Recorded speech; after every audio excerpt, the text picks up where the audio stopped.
Welcome to മായലോകം. ഇന്ന് നമുക്ക് വറുത്ത സവാള കൊണ്ടൊരു ചിക്കൻ കറി ഉണ്ടാക്കിയാലോ. ഒരു 2 സവാള ഞാൻ എടുത്തിട്ടുണ്ട്. ഇത് 1 കിലോ ചിക്കനാണ് ഞാനിവിടെ 2 സവാള എടുത്ത് നീളത്തിൽ അരിഞ്ഞെടുക്കണം. അതിന് ചൂട് കട്ടിയുള്ളൊരു പാത്രത്തിൽ എണ്ണ ഒഴിച്ച് നല്ലപോലെ ഗോൾഡൻ കളറിലൊന്ന് വറുത്ത് കോരി മാറ്റണം. ഇങ്ങനെ വറുത്ത സവാള നമുക്കൊരു പാത്രത്തിലേക്ക് മാറ്റി വയ്ക്കാം. ഇവിടെ 1 കിലോ ചിക്കൻ ഞാൻ നന്നായി കഴുകി വെള്ളമൊക്കെ മാറ്റി വച്ചിരിക്കുകയാണ്.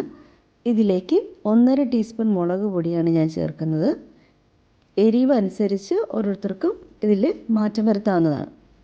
പിന്നെ 1 സ്പൂൺ മഞ്ഞൾപ്പൊടി ചേർക്കുന്നുണ്ട്. ഇതിലേക്ക് 1 ടീസ്പൂൺ കുരുമുളക് പൊടിയും 1 ടേബിൾ സ്പൂൺ ഇഞ്ചി വെളുത്തുള്ളി പേസ്റ്റും ചേർക്കണം. പിന്നെ ചെറുനാരങ്ങയുടെ നീര് കൂടെ ഇതിലേക്ക് ചേർക്കണം. ഞാനിവിടെ 1 ചെറുനാരങ്ങ മുഴുവനായി ചേർക്കുന്നുണ്ട്, 1 കിലോ ചിക്കൻ ഉള്ളതുകൊണ്ട്.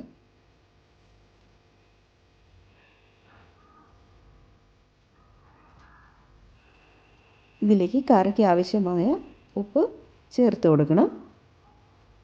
പിന്നെ ടേസ്റ്റ് നോക്കിയതിന് ശേഷം നമുക്ക് കുറച്ചുകൂടെ ആവശ്യമെങ്കിൽ ചേർക്കാം. പിന്നെ കുറച്ച് കറിവേപ്പില കൂടെ ചേർത്ത് നല്ലപോലെ ഒന്ന് ഇളക്കി യോജിപ്പിക്കുക.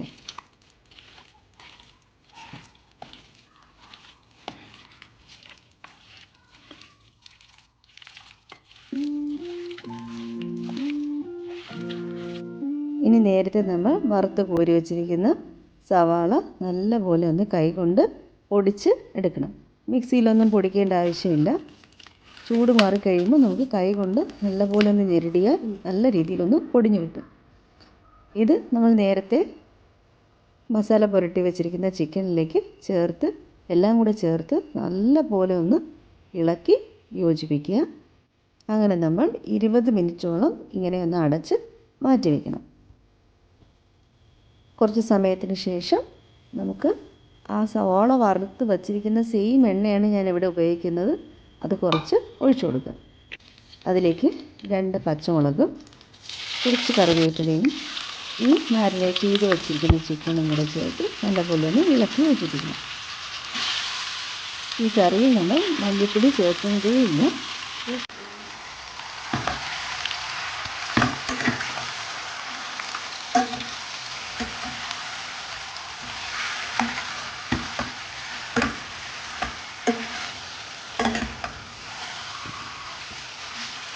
ഇതിലേക്ക് 1 ഗ്ലാസ് വെള്ളം ചേർത്ത് കൊടുക്കുക. വെള്ളത്തിൻ്റെ അളവ് ഓരോരുത്തരുടെ ഗ്രേവിയുടെ അനുസരിച്ചിരിക്കും. കുറച്ച് ഗരം മസാലപ്പൊടിയും കുറച്ച് വഴന ഇലയും ചേർത്ത് നല്ലപോലെ ഒന്ന് ഇളക്കി യോജിപ്പിച്ച് 10-20 മിനിറ്റ് നല്ലപോലെ ഒന്ന് കുക്ക് ചെയ്യുമ്പോൾ സ്വാദിഷ്ടമായ ചിക്കൻ കറി റെഡി. ഇത്തരത്തിലൊന്ന് ചെയ്ത് നോക്കി എല്ലാവരും കമൻ്റ് അയക്കാൻ മറന്നു പോകരുത് കേട്ടോ. അപ്പോൾ അടുത്ത വീഡിയോയിൽ കാണുന്നത് വരെ എല്ലാവർക്കും ബായ്.